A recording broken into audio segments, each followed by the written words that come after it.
the news to you. Whoa, look, Bethany's on. Good morning, My Vicky, goodness. Jenny. All right. Good morning, all. So we were just watching the intro video with you guys, and I realized something. I was rabbit, so Okay. we'll shoot him Squirrel. pretty quick.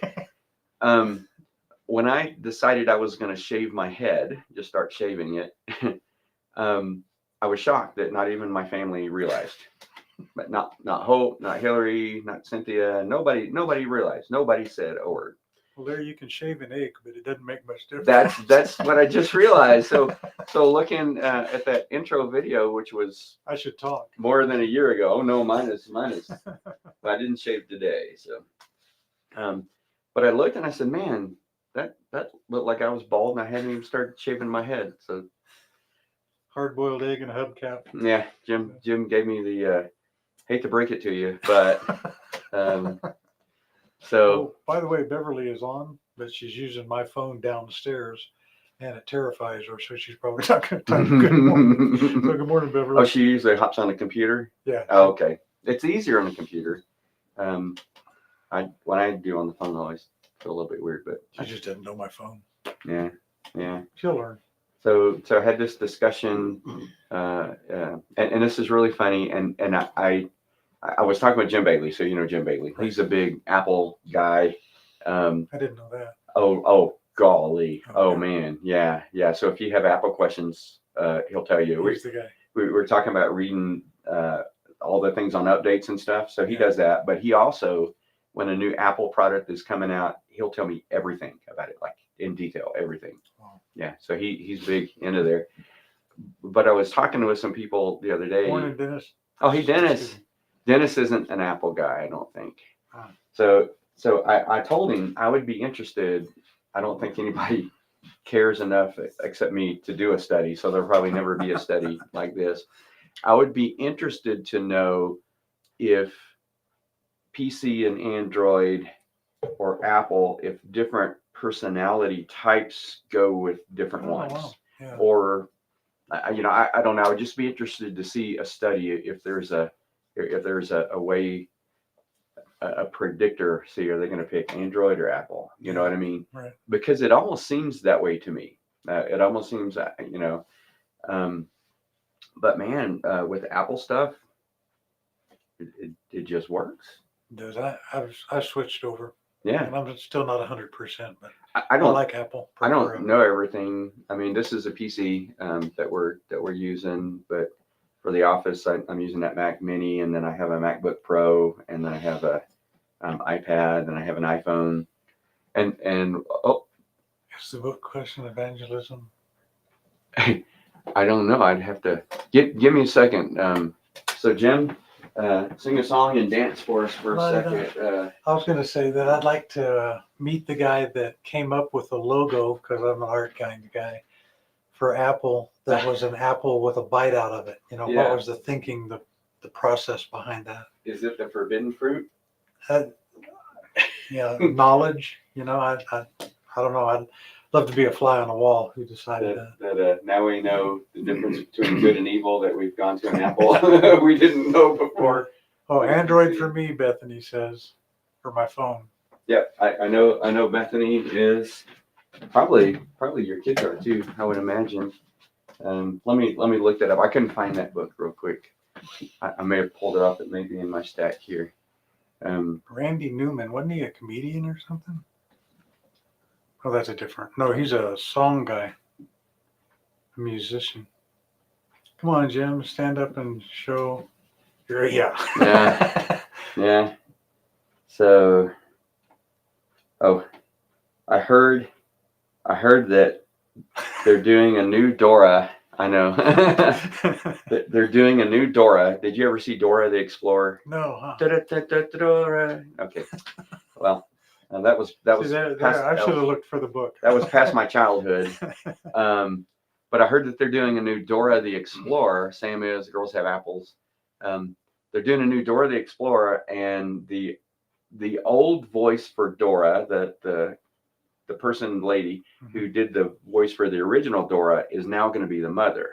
Oh. So That makes sense. I thought, I never even thought about that there's like a real person behind the voice for Dora. This is Dora the Explorer now. Good lands. I know. She's 20-some, 33. When was the movie on? Oh, it was a kids series. I was looking for one when she was, I don't think they have any when she was actually doing Dora. So Dora is 33 now, just so you know. I'm not sure how we got from evangelism to Dora the Explorer, but Because I was going to Google questioning evangelism to see, and that was the last thing that I looked at. For those who are wondering, we're talking about invest, invite, and do life together. Do life through Christ. Yeah. I believe that's right. Let me look at the book cover here. Yes, I believe that one is right. But I can, sometime one of these days, I tried to organize my library. It's organized. Well, find something. Oh, I see. Yeah.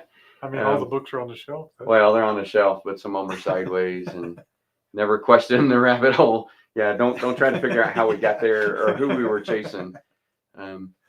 But Dora's a millennial. Oh, she is. She is. Well, the new Dora now, Mama Dora is a millennial. I forget what they said her name's going to be.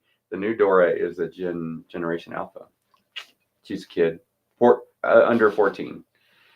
So questioning evangelism. Oh, the library. I was gonna do my library. Oh, hi Jim. Oh man. Jim says hi. She made it. Good job, Bev. Wow.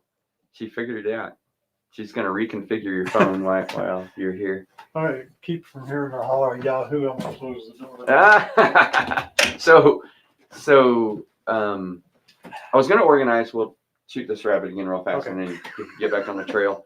I was gonna organize it, but and so I have an app.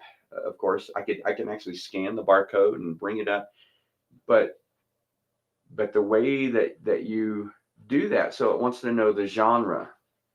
Well, everything I got Christian discipleship, Christian leadership. I mean, but some of them cross over, and so I kind of gave up. I think what I decided I was going to do last and hadn't started it again was just scan them all in, put them alphabetically. By title or by author? Well, by author and then by title, and then I can type into my app and it'll, because I don't remember all the authors. Like I didn't know the author of Questioning You did Evangelism. card catalog, man. Dewey Decimal. Oh yeah. On the back wall right here. What I love to do, in fact, it may be in here, is Kindle. That's what I do. Because they organize it for me, and I don't have to hunt. My problem with Kindle is that the library is too small. No, not Kindle.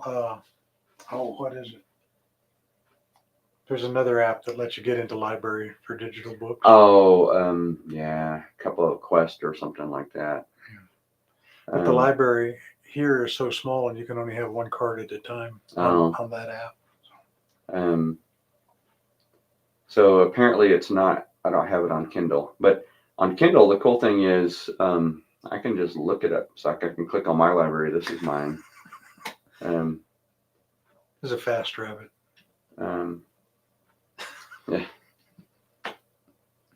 Yeah.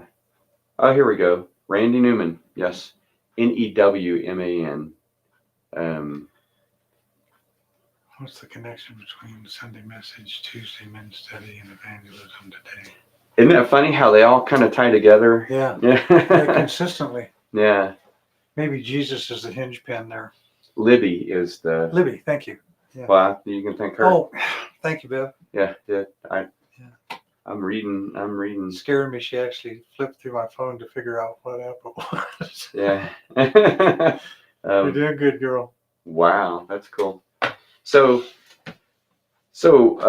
we're at the end of this part of the little series. This is the end of it. Yeah, we ended it already. Okay. So then we have Narcisse and Jen coming, missionaries from Nicaragua. We're actually from Colorado now. But okay. Yeah, but we know. We know them from. Yeah. They're always going to be missionaries from Nicaragua for us.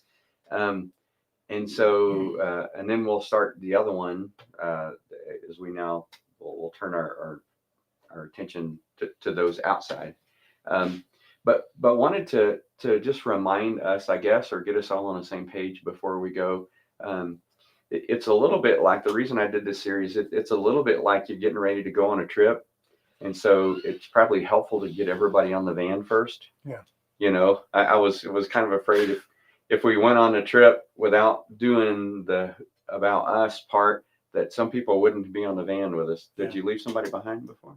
No, it's just that my dad's big thing was, has everybody gone to the bathroom? Because we're getting in the car. Yeah, it doesn't matter with me. I'll have to go in an hour anyhow. Jose, we don't know anybody there now. We could go make new friends. The Sharps, I think, are still there. Oh, are they? We can Oh, we okay. can talk with Narcisse and Jen. Oh yeah, when they're here. Yeah, I think I forget his name. Ann Sharp is her name. That was Lynn's friend, but I think they're still there. Cool. That would be fun. We would hopefully. What happened last time won't happen this time. They added a camp, and then we didn't get to spend all of our time there. And then it was weird when we were there because I don't know if you guys know your history or not, but the U.S. hasn't always been friends with Nicaragua. Yeah. And the older people remember that. The lady we stayed with, well, the guy we stayed with was great, but his grandmother was real standoffish. Yeah, it's our fault. Yeah, I mean, you're looking at the murals and you're like, oh, we were on the wrong side of that. They were telling us about kindergarten and how when they would teach the kids to count, it was like 1 hand grenade plus 2 hand grenades equals 3 hand grenades. Yeah. So, but we invested our time. There you go. So our strategy, as we're talking about who we are, getting everybody on the van for the trip. Our strategy is invest, invite, and do life through Christ. And the things that we talked about, those are principle kind of things. So I don't think they'll change. Now, as we dig into who they are, what are they like, and what is it going to take to reach them in our community, how you invest in them. Yeah, go ahead. Something that Jose said and that caught me Sunday, and you mentioned the parable of the talents, that what we invest first, and this speaks to what Jose said about messages Tuesday and today, or today's Tuesday. We've got to have something to invest. If we walk out with our pockets empty and try and plug into somebody else's life, we've got to have something to invest. I looked at, I can't remember the guy that I liked, his commentary, but I looked up what were the talents, that he gave, and that's God's gift to us, the gospel. And so unless that's centered hard and we have that currency available, we've got nothing to invest. So foundationally, to start the process, we've got to have somebody who had invested in us pass it to us so that we can pass it to somebody else. That's right. I've heard pastors say, we're here because somebody did that there. And we're here because the disciples, the apostles started, but we can even trace it closer. Snuffleupagus. Yeah, there's a line straight from Jesus to the guy who told me. And for me, it was my aunt and grandmother that were, the ones primarily. So yeah, we have to do that, and to think of the parable of the talents, and I haven't. Albert Barnes is one that we usually look at. Is that who you're talking about, or John Gill? John Gill. These are old dead guys, but they were pretty smart for commentaries. So I haven't really dug into that in the commentaries. So I don't know what they would say, but I would just say that the talents are, at least initially, that we have Christ, that we are Christians. So that's the guy that had the least. That's all he had, but he was still expected to invest. Didn't do anything with it, but yeah. The last guy that preached before he came back from sabbatical, and I love what he said. He said, "You want to prepare yourself to disciple? You are prepared. If you're excited about having Jesus in your life, you are prepared. You've got the talents. Use them." And it doesn't mean that we're going to be polished when we do it. Or have all the answers. I said, I think it was Sunday that I said it. I talk all the time, so I don't know where I said what. The woman at the well. Yeah, immediately ran into town. This is like minutes. Yeah.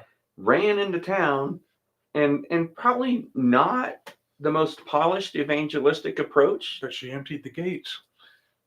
Come meet a man who told me everything I've ever done, Yeah. you know, and they went Yeah. to see. Now, I don't know how they took that, but I just have to chuckle to myself because she was a woman of ill repute.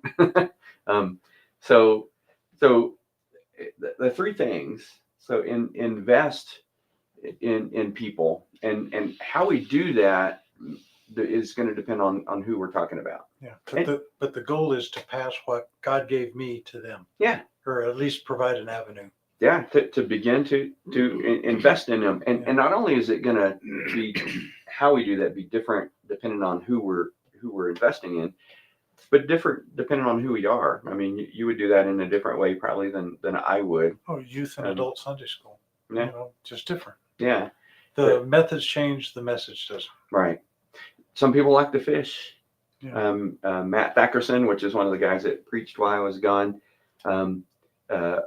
If he can have it his way, he'll take a guy fishing to share the gospel with him. Cool. Because he goes, I'm fishing for fish and I'm fishing for men. You know, he loves to fish. That speaks to what you're saying about the community changing. Mm-hmm. If we're fishing with the wrong bait, we're not going to catch fish. Yeah.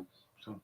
And my dad fished some. My granddad, I hear, was a big fisherman, but for me, fishing, I'm just drowning worms. You know, like the bobber. If the wind's blowing, I'm yanking. I lose half the worms from yanking it out of the water when it was just the wave making the bobber go. I never learned patience for it to go all the way under and then yank. So if you're investing in me by trying to take me fishing, I mean, that's okay. Last time I went was probably 10 years ago and got some rainbow trout. And I don't know if you've had rainbow trout. There's like a million tiny little bones in there, and I don't do bones in fish. So anyways, invest so that we have to invest in the lives of people. That goes against our microwave society kind of thing. Yeah, which is a good attack from the world. Yeah. Make everything a 30-second spot video. Mm-hmm. And if you can't get it there, ignore it and go to something else. Yeah. And I'm guilty. We all are. I mean, good grief, I've invited the guy twice to church and he hadn't come, or 3 times, or I've been inviting him for a month and he hadn't come. Yeah. You know, the example that I used, I think it was for this point, was Paul, and he stayed there for 2 years. Yeah. And that's a long time for us, right? Well, they didn't have microwaves, so it was too far to the next town. You had to walk. But that's all. That was for Paul. There was one. I think it was. I forget if it was in the same passage, but like he stayed 6 months in Ephesus, and that apparently was a significant amount of time because Luke pointed that out, and he was there for 6 months. And then it gets to the other, and he stayed there. And I didn't dig into the Greek to see, but Luke, the way it comes across in English, stayed there for 2 whole years at his own. I mean, that's the way it said. Yeah, at his own expense. So Luke was trying to make a point. That Paul heavily invested in them, and that was in Rome. So we have to invest and.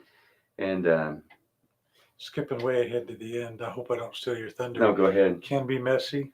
Yeah, that's what I was thinking. Yeah. It's time consuming. We do life together, and it gets messy, doesn't it? Oh yeah.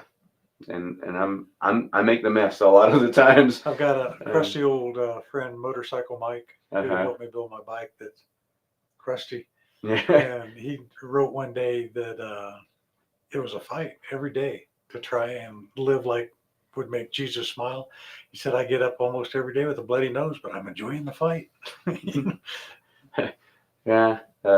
It's time consuming, it's inconvenient, and it can get messy when you're investing, and then the next thing is inviting them along with you. Now, Yeah. if it was a real clinical kind of setting, this making disciple thing that we're called to do, we say leading people into a life-changing relationship with Jesus. If it was in a clinical setting, I used to teach fire school, and the classroom was all nice and sterile and clinical, right? And you put on your bunker. I was going to say, but that's not discipleship. Yeah. Discipleship is when you put on the bunker gear and go into it's not dirty and nasty while it's burning, but I've never been a firefighter. I don't want to be. I'm the guy that runs away from the burning building, not into it. Well, you want to wash your hands and face to eat afterwards. Well, I just know if you've ever seen after firefighters have gotten after a fire, it is the nastiest mess around. It gets messy. It does get messy. I've heard just from insurance claims, it's usually not the fire that does the damage, it's the water from putting out the fire that does all the damage. They can destroy a house trying to save it. Yeah. Easily, yeah. And I get it. Up here, I think the philosophy is, and I would be okay if this is really the philosophy is, okay, that house is on fire. Let's try to save the other ones. Yeah. We'll put that thing out, but let's save the other ones and keep it from spreading to the forest. And bringing that back to evangelism, it's a fight, and sometimes you win, sometimes you lose, but it's a cool fight. Yeah. Yeah. There's nothing like the adrenaline of running into a burning building. So or telling somebody, hey, I got something. You want some? The coolest thing we're in the middle of Vacation Bible School training. Cynthia and I are on the training team. And so I get to do another class called Leading a Child to Christ. And I forgot where I was going with this. That's terrible. It's a good fight, good fun, evangelism. Here's where. Okay. That's terrible. But it gets better. You're telling me. Okay. I can't remember. One of the greatest joys I have as pastor is also a kind of a tension for me.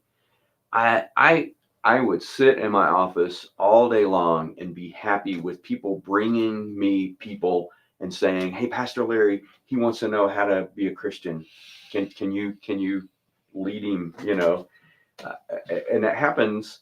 And man, I can't think of a better job in the world. I'd sit there all day, man. Yeah, come on, bring them in. You guys have a seat, make some coffee. We'll be with you in a minute. Bring them in.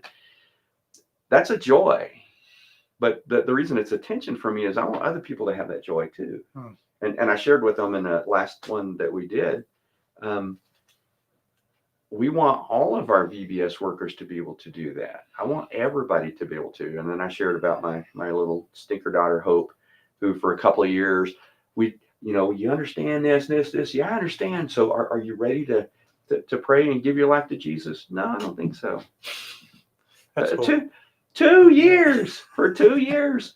And then she did. And I use you for lots of good examples, not the bad ones, the good examples. He's just ignoring the bad ones. Well, I don't remember those, mainly because they were usually on me anyhow. But anyways, I said when she finally did say, "Okay, I'm ready," it was one of my best friends, Jim, that got to lead her, a worker in VBS.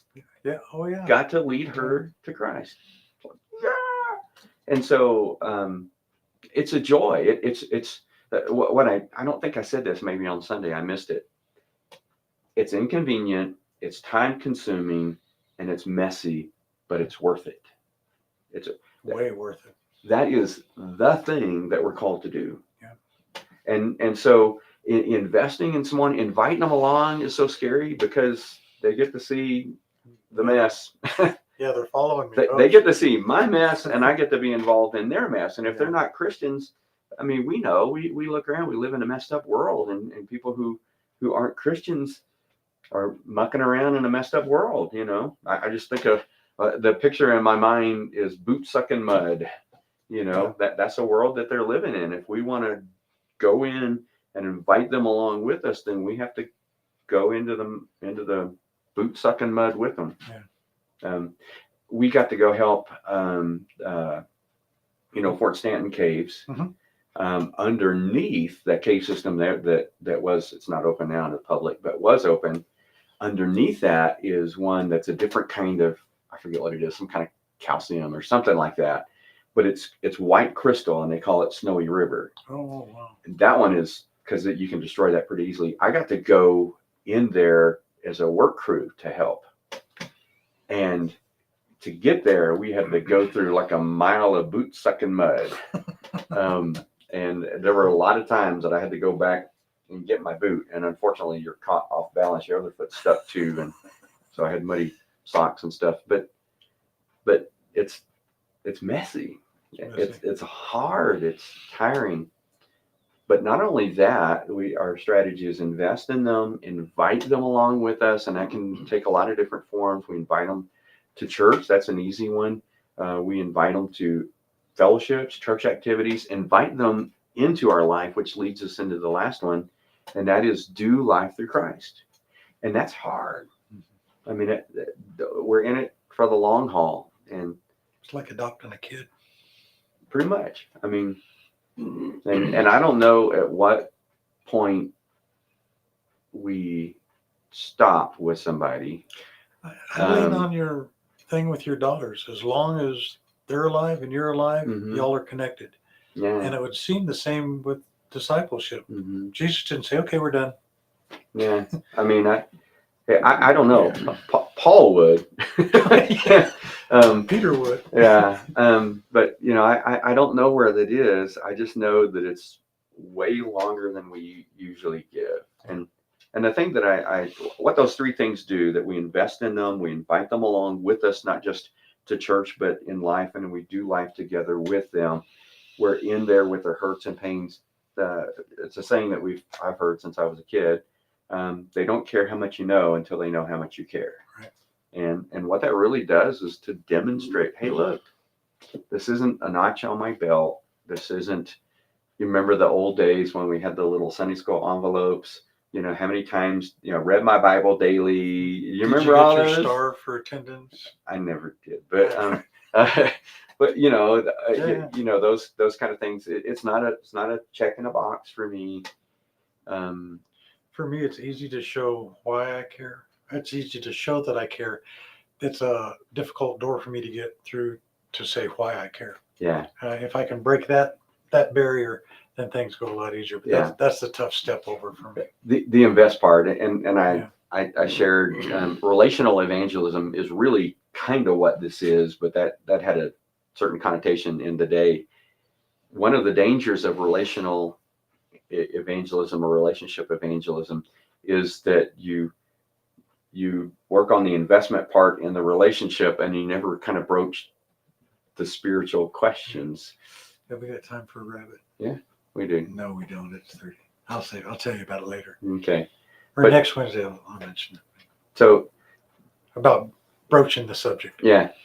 The earlier you do that in the relationship, the better. The earlier in the conversation, the better. I admit I'm going to have to go to some people and say, hey, I'm ashamed that it took me this long, but I got to ask you. Yeah. Oh, you brought up one that just hurt me on Sunday about the guy, the girl, the lady that went to hey, I'm going to church. Well, why didn't you come to us? You didn't invite me. Yeah. Oh man, I am so guilty of that. That's a true story, by the way. I don't have to make stuff up. Yeah. That's life. So let's commit to just starting. The challenge that I gave on Sunday was everyone invite one. Invest, invite, do life. Yeah. And everyone invite one. So even the 5-year-olds can do that if they can talk. Well, they're better at it than we are. They really are. We get this all the time with our kids club, which is our kids program Wednesdays after school. We get parents call and say, hey, I got to know, what is this kids club thing my kids keep telling me about? Their friends are talking about it at school, inviting them to come. And I'm like, well, even youth, all the time at youth, there's somebody walking in going, oh yeah, Joey brought me. Yeah. They're good at that. course, I'm waiting for the day where they ask me on Wednesday morning or Tuesday, so what's for dinner, before they invite somebody, Did you ever do that? So we'll shoot this rabbit real fast. But as a kid, be like, hey, you want to eat at my house tonight? I don't know. What are you having? I don't know. Let me ask. So they'd ask, well, let me ask my mom what we're having. Did you ever do that? No, I'll eat anything. Oh, we did that. We did that. No Jet, problem. Jet was my best friend growing up, and we would do that. We'd see who had the better dinner, and then we'd go eat at that house. We did that all the time. So I'm waiting for the youth to do that. But hey, you know what? Well, there's good dinner at every Sunday service. Well, Jose, I will say relational evangelism. My need boundary, Yeah. self-control, love, desire. Yeah. Yeah. And something Larry preaches on it. He talked about getting into the mud. Man, don't go in there alone. Take some help. Mm-hmm. It's easy to get stuck in the mud. Yeah. Now, Good point, Jose. He is right. So this is different if you're trying to help somebody who's struggling with an addiction or something like that. Yeah, and it does take boundaries. A pastor that I heard said he only does that with like one or two people at a time, because it is time consuming. And so yeah, that's not like. But for your friends and family, hey, yeah, what are you doing Sunday? Oh, that's easy. Yeah. Easier. So, well, anyways, let me pray for you guys. Jim was nice and didn't tell his story, and then I told one anyway. Father, thank you for your love for us. I thank you that you loved us in spite of our sin, that you took action, God, by sending your Son, and Lord, you pursued us for a relationship. And so, God, just help us to understand what we've been given, and this. Really, it's not just hope, although we have the confident assurance of our eternity, but it is a right relationship with you, and God, even if that weren't enough, the other side of that is eternal separation from you, that we spend an eternity really dying in death and separated from you in hell. God, help us to I pray that you would give us a burden for those around us. I just ask that you would just highlight a person for each of us. God, help us to invest in them, to invite them along in life with us, and to just do life together with them all along the way, sharing with them the hope of salvation, that Jesus came to save sinners, and that he did that for us, and he wants to do that for them. God, would you just help us to do that in a good way? In Jesus' name we pray. Amen. Amen. Thanks, guys. Thanks for hopping in. And boy, we're all over the place today. That's all my fault. Jim's a lot more focused. Yeah. I think we feed each other. Oh, yeah. All right. Well, good to have you guys on. I'm trying to look at. Okay, there he goes. It changed. I'm sorry. Then Jose said something right at the end. Actually, that is, Jose, he promotes us better than we promote ourselves. He actually did that. He shared the spaghetti dinner fundraiser and inviting people along. So Jim's already done that. Jim's already invited his evangelism buddies. So that's cool. Yeah. So say, hey, would you come to church with me, and then I'll take you out to lunch afterwards. Yeah, down in the fellowship hall. This Sunday, that's the case, and we'll eat way before. I always pick on the Methodist. They get out at noon. Yeah. Ish. If we go over, we still get out before noon. Anyways, we better let you guys go. Love you. Thanks for staying in there and hanging on with us, and we will see you next time. Friday. Today's Wednesday, huh? Yeah. See you guys on Wednesday.